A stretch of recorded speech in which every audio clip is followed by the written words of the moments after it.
Good morning, it's Kathleen Gage with Plant-Based Eating for Health, and I'm on my way to the gym. It's 27 degrees. It's a cold friggin' day, but I'm getting out and I'm going to my spin class. And actually, I went to a class last night by Scott Wagnon. He does a class for food as medicine, and it's all about plant-based eating. And there was a woman who was talking to Scott's wife after the meeting who just can't seem to drop weight. She's been doing plant-based, but then when his wife analyzed what she was doing, she was actually not getting enough food.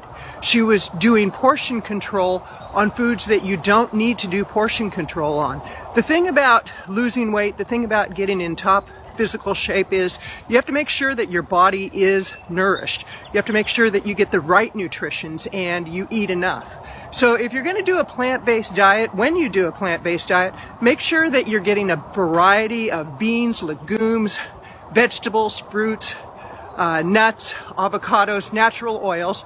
Don't do any added salt, oil, or sugars, processed sugars, but make sure that you're getting enough nutrition and enough calories to really nourish your body so it doesn't go into starvation mode, especially if you're exercising.